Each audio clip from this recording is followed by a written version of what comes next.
अरहन्ताणं नमो अरहन्ताणं नमो अरहन्ताणं। युवराज भद्रबाहु अपने मित्र सुकेशी के साथ जा रहा था। देखा स्मशान में मुर्दा जल रहा है। भद्रबाहु ने पूछा, सुकेशी ये क्या हो रहा है? राजकुमार, मुर्दे को जलाया जा रहा है। नाक भौं सिकोड़ते हुए कुमार बोला, कोई कुरूप होगा। सुकेशी ने कहा, नहीं, बहुत सुंदर था ये, तो फिर क्यों जलाया जा रहा है? मर गया और मरने के बाद जलाना ही होता है, कितना ही सुंदर हो। जो मर गया, मरने के बाद उसमें दुर्गंध आने लग जाती है, शरीर गल जाता है, सड़ जाता है, उसे जलाने के सिवाय और कोई उपाय नहीं है। ये सुनते ही भद्रबाहु का अहंकार चूर हो गया। उसे अपने सौंदर्य पर बहुत गर्व था, अपने आप को बहुत सुंदर मानता था और अपने शरीर पर इतना गर्व था, एकदम चूर हो गया। क्या इस शरीर को भी जलना होगा? एक दिन जल जाएगा।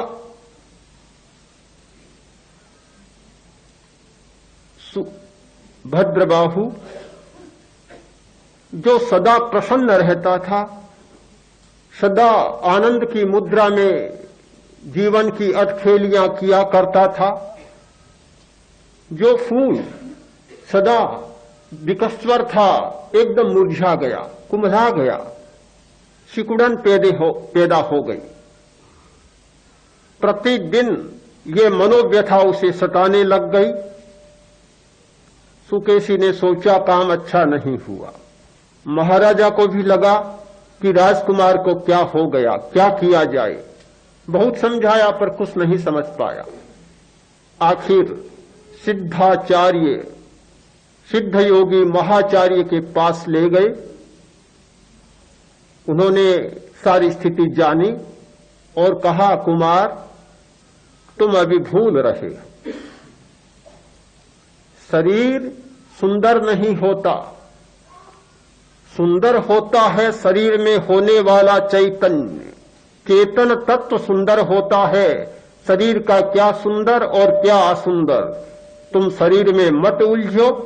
एक उपकरण है, एक साधन है, एक सामग्री है, इसे उतना ही मूल्य दो जितना इसका मूल्य होता है। बहुत बार हमारी गड़बड़ी यह होती है कि हम ठीक मूल्य प्रस्थापित करना नहीं जानते। जिसका मूल्य कम होता है उसे अतिरिक्त मूल्य दे देते हैं और जिसका अतिरिक्त मूल्य होता है उसे कम मूल्य देते हैं। ये सारी व्यवस्था की गड़बड़ियां मूल्यों की व्यवस्था की गड़बड़ी के कारण होती है। जिसका जितना मूल्य उसे उतना मूल्य देना जान जाए तो जीवन की बहुत सारी समस्याएं अनायास सुलझ जाती है। समस्याओं, उलझनों का मूल कारण है मूल्य का व्यतिक्रमण।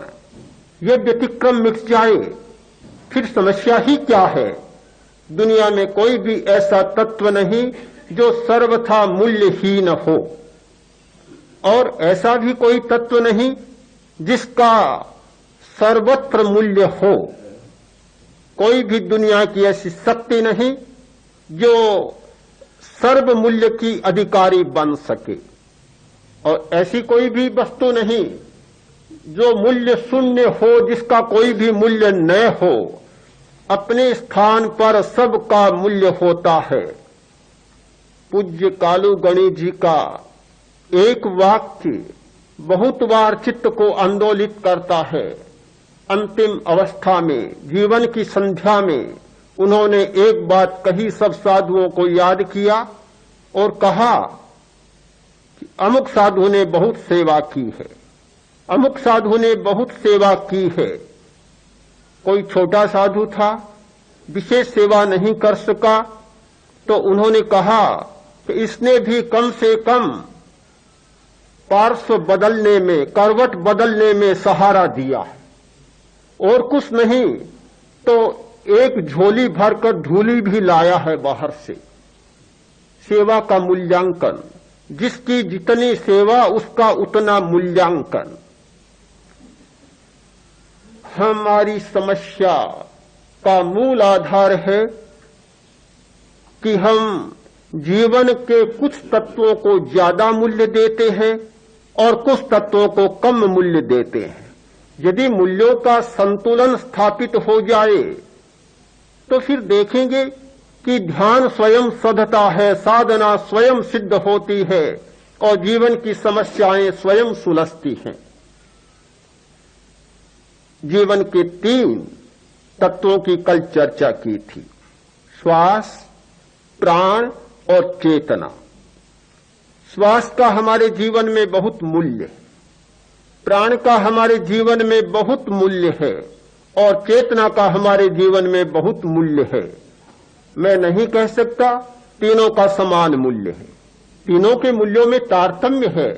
उस तारतम्य को हम ठीक समझ लें और जिसका जितना मूल्य है उसको उतना मूल्य देना जान जाए तो एक नई दिशा का उद्घाटन होगा। यह स्थिति तब संभव हो सकती है जब अंतर्दृष्टि से हम जीवन को देख सकें। जीवन को देखने की 2 दृष्टियां होती है, एक बाह्य दृष्टि और एक आंतरिक दृष्टि। जब बाह्य दृष्टि से जीवन को देखते हैं तो जीवन की एक दूसरे प्रकार की प्रतिमा हमारे सामने उभरती है। जब आंतरिक दृष्टि से देखते हैं तो जीवन की एक दूसरी प्रतिमा निर्मित हो जाती है। मनोबल की चर्चा थी। मनोबल घटता है बाह्य दृष्टि से। जीवन की बाह्य दृष्टि होती है, मनोबल क्षीण होता है। जीवन को देखने की दृष्टि आंतरिक होती है, मनोबल का विकास होता है। मनोबल के विकास का एक पहला सूत्र है जीवन को देखने की आंतरिक दृष्टि का विकास। श्वास हमारे जीवन का पहला तत्व है।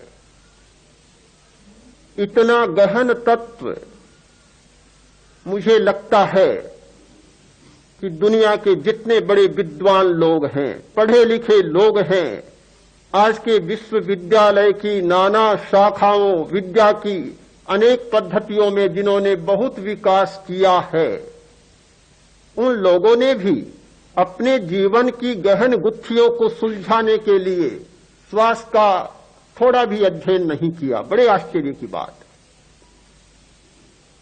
श्वास का हमारे जीवन के साथ, हमारी आदतों के साथ, हमारी वृत्तियों के साथ, लिस्याओं के साथ बहुत गहन संबंध जुड़ा हुआ है।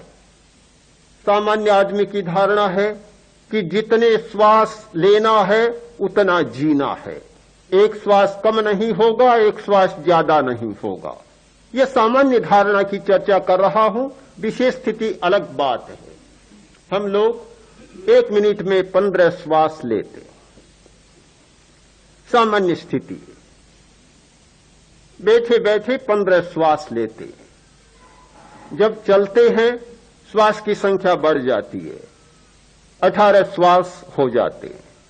बोलते हैं तो श्वास की संख्या और बढ़ जाती है, 20 श्वास हो जाते हैं। नींद लेते हैं तो श्वास की संख्या बढ़ जाती है, 30 श्वास हो जाते हैं। आवेश आता है, क्रोध, अहंकार, इस प्रकार की उत्तेजना, वासना और आवेश जब उभरते हैं तो श्वास की संख्या 40, 50, 60 तक चली जाती है। वासना का आवेग होता है या संभोग का काल होता है, श्वास की संख्या 60 से 70 तक चली जाती है। श्वास की संख्या घटती और बढ़ती रहती है। उसके आधार पर हमारी शक्तियों का भी व्यय होता है। जितनी श्वास की संख्या ज्यादा होगी उतना शक्ति का व्यय ज्यादा होगा। जितनी श्वास की संख्या कम होगी उतना शक्ति का व्यय कम होगा। आप सब जानते हैं कि जब क्रोध आता है तब लंबा श्वास नहीं हो सकता। दीर्घ श्वास प्रेक्षा का अभ्यास चल रहा है। श्वास लंबा करें और उसका अनुभव करें।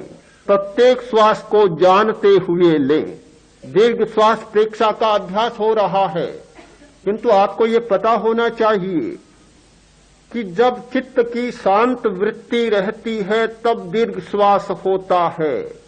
उलटकर कहें कि जब दीर्घ श्वास होता है तब चित्त की शांत वृत्ति रहती है। जैसे ही चित्त में अशांति का उद्गम हुआ, कोई अंकुर फूटा और सबसे पहला प्रभाव श्वास पर होगा कि श्वास छोटा होने लग जाएगा।